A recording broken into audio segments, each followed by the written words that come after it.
하나님의 은혜와 사랑과 평강이 이 시간 충만하기를 주의 이름으로 축복합니다. 답정너라는 말이 있습니다. 답정너라는 말 아십니까? 답은 정해져 있으니 너는 대답만 하면 돼 라는 말의 줄임말인데, 같이 대화하기 어려운, 대화할 수 없는 사람을 일컫는 말입니다. 예를 들면 이런 것이죠. 직장 상사가 부하 직원에게 오늘 내가 밥을 살 테니 뭐 먹을래? 소고기 먹을래? 돼지고기 먹을래? 이렇게 물어본다면 이때 상사에게는 답이 정해져 있습니다. 돼지고기로 정해져 있는데, 부하 직원이 소고기를 먹겠다고 하면 이 부하 직원은 상사에게 눈치 없는 직원이고 개념 없는 직원으로 낙인 찍히는 겁니다. 그럼에도 불구하고 상사가 이러한 질문을 하는 것은 자기가 부하 직원에게 소고기도 사줄 수 있는 관대한 상사로 보여지고 싶은 것이죠. 그렇지만 실제 소고기는 사주기 싫은 겁니다. 이런 상사 같은 사람을 답정너라고 부르죠. 답정너라는 대화하기가 힘듭니다. 대화가 될 수가 없죠. 자기에게는 이미 답이 정해져 있기 때문에 자기가 원하는 답이 아닌 말들은 전부 다 틀린 말이 되는 겁니다. 우리나라에는 이러한 이유로 금기시되는 대화 주제들이 있습니다. 대표적인 주제가 정치와 종교이죠. 이 주제에 대해서는 서로 토론하기가 힘듭니다. 불가능하죠. 서로 답이 이미 정해져 있기 때문입니다. 대화하기 전에 이미 내 답은 옳고 너는 틀렸다라는 것을 전제로 이야기하기 때문에 토론이 될 수가 없고 서로 싸움만 날 뿐입니다. 그런데 이 답정너 같은 생각이 주님을 향할 때도 있는 것 같습니다. 오늘 말씀은 예수님을 쫓아온 유대인들과 예수님의 대화입니다. 그런데 대화가 안 되죠. 유대인들은 예수님의 말씀을 듣기는 하여도 이해하지를 못합니다. 유대인들은 예수님의 말씀을 듣지만 계속해서 딴소리만 합니다. 그러다가 결국에는 어떻게 됩니까? 제자들조차 예수님의 말씀이 어렵다고 합니다. 요한복음 6장 60절 말씀 보겠습니다. 제자 중 여럿이 듣고 말하되 이 말씀은 어렵도다 누가 들을 수 있느냐 한데, 어렵다고 말하죠. 이해하지 못하니까, 이해할 수 없으니까 어렵다고 말합니다. 그래서 예수님을 떠납니다. 6장 66절 말씀입니다. 그때부터 그의 제자 중에서 많은 사람이 떠나가고 다시 그와 함께 다니지 아니하더라. 예수님을 떠나죠. 예수님의 이 말씀을 어렵다고 해서 떠나지만 이 말씀이 왜 어렵습니까? 자기에게는 이미 답이 들어있기 때문입니다. 자기가 원하는 답을 예수님이 주지 않기 때문이죠. 그래서 떠나가는 겁니다. 오늘 말씀은 어려울 수가 있습니다. 그러나 이해하기 어려운 것이 아니라 듣고 싶지 않아서 어려울 수가 있습니다. 내가 원하는 답이 아니라서 어려울 수가 있습니다. 주님의 모든 말씀이 그렇죠. 내가 원하는 말씀이 아니면 주님의 모든 말씀은 어렵습니다. 그래서 들으려 하지 않고 행하려 하지 않는 것이죠. 떠나가는 제자들을 보고 남아있는 제자들에게 예수님은 이렇게 물으십니다. 요한복음 6장 67절 말씀입니다. 예수께서 12 제자에게 이르시되 너희도 가려느냐? 너희도 가려느냐? 너무나 슬픈 주님의 질문이죠. 그렇지만 지금 우리를 향한 주님의 질문이기도 합니다. 주님의 말씀을 믿고 행함으로 주님을 따르겠습니까? 아니면 주님의 말씀이 어렵다고 주님을 떠나가겠습니까? 주님은 우리를 살리기 위해 이 땅에 오신 하나님의 아들입니다. 그분이 우리를 부르고 계시죠. 그분 안에서 우리가 원하는 답을 내려놓고 주님의 말씀을 듣고 믿음으로 주 안에서 참된 기쁨과 영생을 누리시기를 주의 이름으로 축복합니다. 그러면 오늘 말씀에서 주님이 하시는 말씀이 무엇입니까? 첫 번째로 하늘의 것을 구하라는 말씀입니다. 예수님은 오병이어의 표적을 보이시고 제자들은 배를 태워서 갈릴리 바다를 건너가게 하십니다. 그리고 자신은 산으로 기도하러 들어가십니다. 그 모습을 본 무리들은 예수님을 찾아 배를 타고 가버나움으로 갑니다. 그리고 그곳에서 예수님을 다시 만나서 놀라워하죠. 예수님이 산으로 가는 것만 봤지 바다를 건너 오신 것을 못 봤기 때문입니다. 그래서 놀라면서 반가워합니다. 그런데 이들을 본 예수님의 반응은 어떻습니까? 냉랭하죠. 반가워하지 않습니다. 자신을 쫓아서 바다까지 건너온 사람들인데, 그런 열심과 수고와 노력을 들인 사람들인데 예수님은 차갑게 반응합니다. 왜 그렇습니까? 이들은 예수님을 믿기 위해, 예수님의 말씀을 듣기 위해 온 자들이 아니기 때문입니다. 이들은 예수님을 통해 떡을 받기 위해 온 자들이기 때문입니다. 26절 말씀 보겠습니다. 26절 말씀 같이 보겠습니다. 예수께서 대답하여 이르시되 내가 진실로 진실로 너희에게 이르노니 너희가 나를 찾는 것은 표적을 본 까닭이 아니요 떡을 먹고 배부른 까닭이로다. 예수님은 이들이 왜 예수님을 찾아 바다를 건너온지를 알고 계셨습니다. 그런데 이들이 찾는 것은 헛된 것이고 썩어질 것들이죠. 그것이 무엇입니까? 떡입니다. 이들이 먹고 배부르고 만족할 수 있는 이 땅의 떡입니다. 이 땅의 떡을 위해 이들은 예수님을 임금으로까지 삼으려 하는 것입니다. 그리고 이들은 이 떡에 갇혀서 오늘 말씀 끝날 때까지 계속해서 떡 이야기만 하고 있습니다. 우리가 주님을 찾는 이유가 무엇입니까? 우리가 교회 와서 예배를 드리는 이유가 이 땅의 떡을 위해서입니까? 아니면 하늘의 떡을 먹기 위해서입니까? 이 땅의 떡을 위한다는 것은 이 땅에서의 내 만족이죠. 내 욕심이고 내 바램입니다. 내가 이 땅에서 잘 살고 내가 이 땅에서 사람들로부터 높임받고 인정받고 내가 이 땅에서 원하는 것을 이루는 것입니다. 이것이 이 땅의 떡이죠. 목적이 주님이 아니라 이 땅의 떡에 있다면 우리 역시 오늘 말씀에서 나온 유대인들과 다를 바가 없습니다. 그러면 우리는 주님을 위해 예배 드리는 자가 아니라 내 떡을 위해 예배를 드리고 기도를 하고 신앙생활을 하게 되는 자가 되는 것이죠. 그렇게 되면 주님의 말씀은 들리지가 않습니다. 단지 주님의 능력과 은혜와 축복만 바라는 자가 되는 것이죠. 그 능력과 그 축복만 부어지길 바란다는 겁니다. 그러면서 그것이 주님을 위한 나의 믿음이라 착각할 수도 있다는 것이죠. 저도 주님을 만나고 주님이 저를 사용하신다는 말씀을 들은 후에는 제가 사역을 하면 무슨 큰 역사가 일어날 줄 알았습니다. 하나님이 저를 택하시 부르셨으니까. 근데 안 일어나죠. 그 중에 하나가 찬양입니다. 제가 음치인데 전도사 하면 찬양 인도를 많이 해야 하지 않습니까? 교회 전도사를 구할 때도 제일 먼저 물어보는 것이 찬양 잘 하냐입니다. 그것만 물어보는 교회가 있습니다. 근데 저는 잘 못하죠. 그래서 찬양을 잘 하게 해달라고 몇 년 동안 열심히 기도했습니다.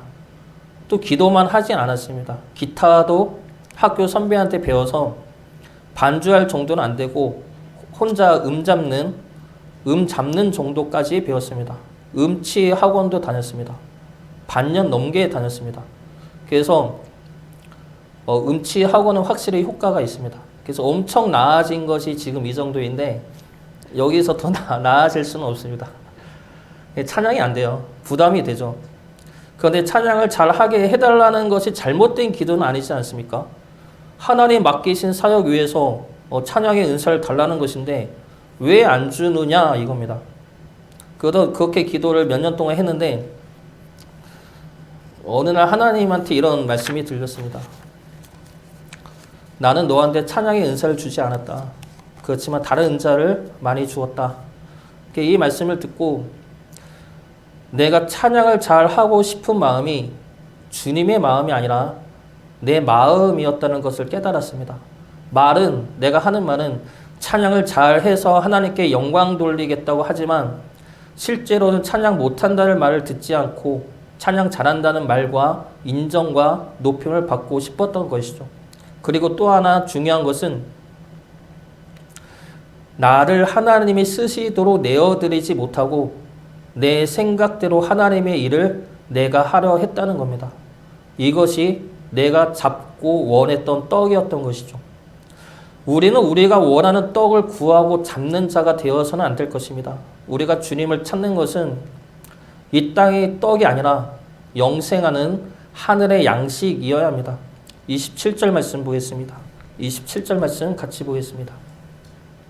썩을 양식을 위하여 일하지 말고 영생하도록 있는 양식을 위하여 하라. 이 양식은 인자가 너희에게 주리니 인자는 아버지 하나님께서 인치신 자니라. 영생하는 양식은 주님입니다. 주님은 하늘에서 내려온 하나님의 말씀이죠. 살아있는 말씀이고 영생하게 하는 말씀입니다. 그 양식을 취하라 말씀하십니다. 그 말씀을 취하여 영생을 누리라 말씀하시는 겁니다. 우리가 원하는 이 땅의 떡을 내려놓고 하늘의 양식을 바라볼 수 있기를 바랍니다. 내가 원하는 모습을 내려놓고 주님이 쓰시고자 하는 모습대로 우리 자신을 내어드릴 수 있기를 주의 이름으로 축복합니다.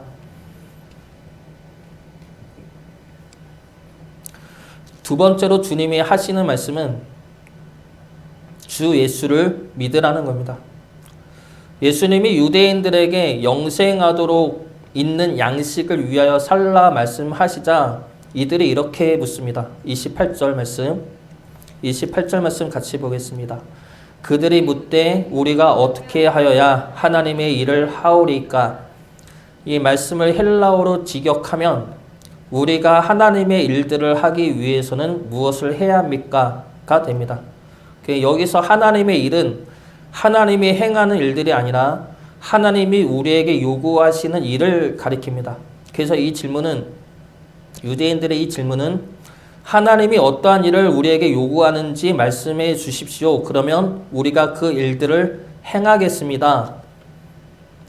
이 질문만 보면은 좋은 질문 같죠. 틀린 것 같지 않은, 오히려 순종적이고 믿음 좋아 보이는 질문 같아 보입니다. 그러나 이들의 이러한 질문에는 여전히 떡이라는 답이 깔려 있는 질문입니다. 즉 이들이 이러한 질문을 하는 이유는 내가 무엇을 하면 떡을 얻을 수 있는지 말해 달라는 겁니다. 하늘의 떡이든 이 땅의 떡이든 어차피 축복이고 은혜인데 무엇을 해야 내가 그것들을 얻을 수 있는지 말해 달라는 질문이죠. 그리고 이러한 질문을 한다는 것은 이들의 생각이 하나님을 바라볼 때 조건적인 관계에서 바라보고 있다는 것을 말합니다. 다시 말해서 내가 무엇을 하면 하늘의 양식을 받을 수 있다라는 생각이죠. 이들의 질문을 다시 정리하면 나는 하늘의 양식을 원하는데 그러면 내가 무엇을 해야 하느냐? 무엇을 하면 그것을 받을 수 있느냐라는 질문입니다. 이 질문은 하늘의 양식은 내가 무엇을 해야만 받을 수 있는 것이고 무엇을 하면 받을 수 있다 생각하는 겁니다. 일반적이면서도 당연한 생각이죠. 세상은 이렇게 흘러갑니다. 무엇을 받기 위해서는 무엇을 주어야 하죠. 내가 큰 것을 바칠수록 더 큰 것이 나에게 주어진다 생각합니다. 믿음 생활도 이렇게 할 때가 있습니다. 내가 하나님 앞에 무엇을 하면 하나님이 나에게 축복을 내려준다 생각하는 것이죠. 그래서 내가 열심히 예배드리고 선교하고 헌금하고 봉사하고 그러면 하나님이 내가 원하는 것을 이뤄준다 생각하는 겁니다. 틀린 생각이죠. 예전에 우리나라 교회에서 천번제가 유행한 적이 있습니다. 지금은 많이 사그러지고 있는데 우리 엄마도 저를 놓고 몇 번이나 천번제를 한 적이 있습니다. 근데 개인적으로 천번제는 하나님을 우상화시킬 수 있는 위험한 헌금 제도입니다. 우리 엄마 같은 분은 교회에서 목사님이 하라고 하니까 이것이 하나님을 향한 열심과 헌신과 순종의 표시로 합니다. 많은 이들이 그렇게 순수한 믿음으로 하죠. 그분들의 믿음이 잘못되었다는 것이 아닙니다. 하나님은 그분들의 믿음을, 그분들의 순수한 믿음을 보시고 그들의 헌신을 기쁘게 받아주셨을 것입니다. 그러나 천번제라는 헌금 제도 자체가 하나님의 뜻에 반하는 제도라는 것입니다. 천번제는 솔로몬이 소 1000마리를 번제로 바치고 지혜를 받은 것에 착안해서 만든 헌금 제도인데 잘못된 것이 솔로몬이 지혜를 받기 위해 소 1000마리를 번제로 바친 것이 아닙니다. 그런데 이것이 교묘하게 바뀌어서 천번제를 하면 하나님이 기도를 들어주신다로 바뀐 것이죠. 목적이 내가 원하는 것에 있다는 겁니다. 그래서 내가 천번제를 하면 1000번 헌금을 하면 하나님이 내 기도를 응답한다고 헌금을 내가 원하는 것을 이루기 위한 수단으로 전락시켜버리고 하나님은 내가 수고를 하면 들어주는 우상으로 만들었다는 겁니다. 하나님은 우리가 무슨 수고를 하고 희생을 해야 우리의 기도를 듣는 분이 아니시죠. 하나님은 우리가 1000번이나 헌금을 해야 겨우 우리의 소리를 듣는 분이 아니십니다. 하나님은 우리의 신음소리까지도 놓치지 않는 분이죠. 하나님은 우리가 무엇을 해야만, 무엇을 바쳐야만 우리가 원하는 것을 들어주는 분이 아니십니다. 하나님은 우리가 하나님을 알기도 전에 우리를 위해 독생자 예수님을 보내신 분이고, 우리가 하나님을 찾기도 전에 예수님을 보내 우리를 먼저 찾으시고 한없는 사랑과 은혜를 부어주신 분입니다. 그래서 구원이 은혜이고 사랑이죠. 우리가 할 것은 우리가 하나님 앞에 무엇을 해야만 내가 처한 환난과 어려움을 벗어날 수 있다는 것이 아니라 하나님이 지금 우리를 돌보고 계시다는 것을 믿는 것입니다. 이 상황 속에서도 주님이 나와 함께 하고 계심을 믿는 것이죠. 29절 말씀 보겠습니다. 29절 말씀 같이 보겠습니다. 예수께서 대답하여 이르시되 하나님께서 보내신 이를 믿는 것이 하나님의 일이니라 하시니, 우리가 해야 할 것은 주님을 믿는 것입니다. 주님이 나의 생명 되시며 주님이 나를 구원하시며 주님이 나의 피난처요 반석 되심을 믿는 겁니다. 그 믿음으로 지금의 현실을 버텨내는 것이죠. 내가 무엇을 해야만 주님이 내 기도를 들어주신다는 생각이 아니라 주님이 내 기도를 듣고 계시니 주님의 때가 오고 있으니 주님의 믿고 오늘의 삶을 믿음으로 지켜내는 겁니다. 출애굽기 14장 13절과 14절 말씀 보겠습니다. 모세가 백성에게 이르되 너희는 두려워하지 말고 가만히 서서 여호와께서 오늘 너희를 위하여 행하시는 구원을 보라. 너희가 오늘 본 애굽 사람을 영원히 다시 보지 아니하리라. 여호와께서 너희를 위하여 싸우시리니 너희는 가만히 있을지니라.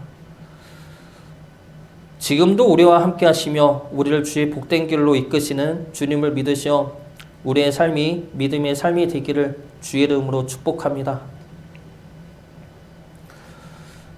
마지막으로 주님이 하시는 말씀은 주님이 생명의 양식임을 믿는 것입니다.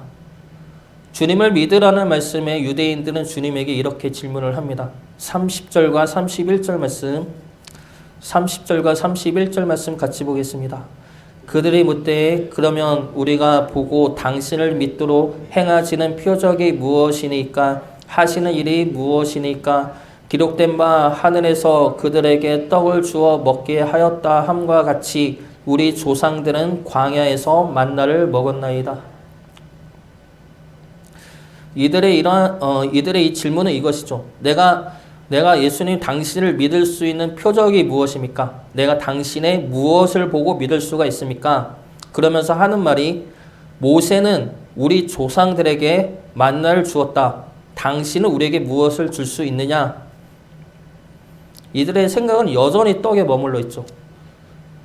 그러면 당신은 우리에게 무엇을 줄 수가 있습니까?